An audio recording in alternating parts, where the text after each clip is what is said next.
Почитувани мотивите на Костадин Костадинов за заташкување на истрагата за рекет се јасни. Се работи за страв јавноста да не дознае дали во телефонот на Боки Тредичи имало фотографии и видеоматеријал со компромитирачка содржина за него. Но вистинската паника за размотрување, за расчистување на случајот рекет е кај Зоран Заев, кој што е главата на криминалниот октопод, кој, како што вели Боки 13, Боки Тредичи, знаел за рекет системот. Во зградата на владата зад нас седи човек кој што е премиер на Република Македонија и ја има апсолутната власт во државата, додека е вршен милионскиот рекет врз десетици бизнисмени во Република Македонија. Целата оператива на МВР со БЈБ, УБК, УФР, УЈП, Царинската управа и финансиската полиција е де факто под Зоран Заев. Не постои сериозен човек во државата кој што верува дека Зоран Заев не знаел за рекетот. Тој едноставно морал да знае. Не делувањето на овие органи во насока на сузбивање на криминалот е само сигнал, само знак дека Зоран Заев стои зад рекет системот, кој директно е вршен преку специјалното јавно обвинителство како алатка за затворање и ослободување на рекетираните. Токму затоа Зоран Заев, но и сите институции со месеци ја развлекуваат истрагата. Катица Јанева е алатка без која не е можен рекетот, но и човекот кој што очигледно многу знае за него. Доколку истрагата немаше што да крие, Јанева одамна ќе беше во притвор, без шанси за форматирање на телефони, да оди надвор од државата и потенцијално да брише докази или да влијае врз сведоци. Дали Јанева е привилегирана затоа што нејзиниот пад ќе значи пад на владата? Дали Јанева е одговорот на прашањето дали ташната со пари завршила тука на Илинденска во зградата зад нас?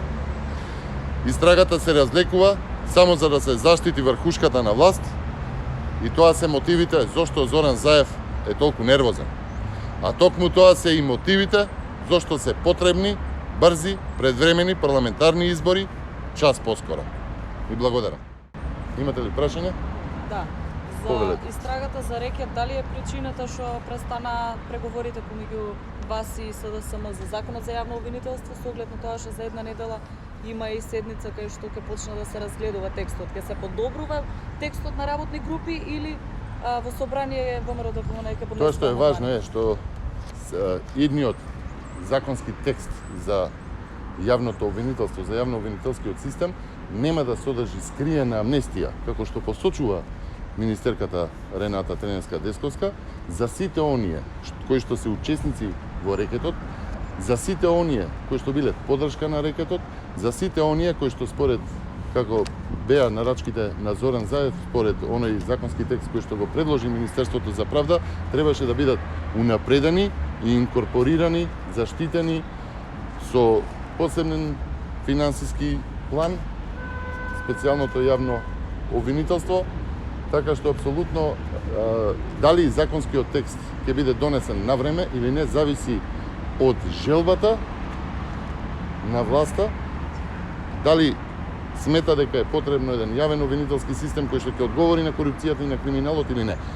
Да заклучам, носењето на законскиот текст за јавното обвинителство можеби е предуслов за добивање на датум, но главен услов е борбата со високата корупција и со криминалот кој што не се покажува во моментов. Така што сметам дека рекет и како влијае на добивањето на датум, на недобивањето на датум за почеток на преговори на Република Македонија во Европската Унија и единствено што очекуваме уште една лага од Зоран Заев и неговиот пиар систем за лажење дека Македонија добила датум, безусловна препорака и така натаму, а сега гледаме дека тоа не е. Што ќе се случува на седницата на 27 август?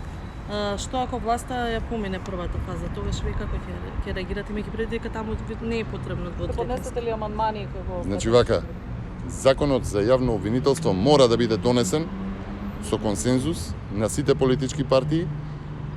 Зоран Заев најави пред посета на високи дипломати дека има и они други начини, оној рекетарски начин за однесување и за притисок во собранието за носење на закони, како што беше и измената на Уставот.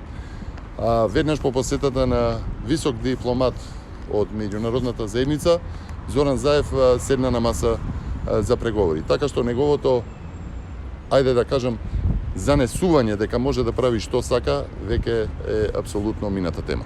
Ви благодарам.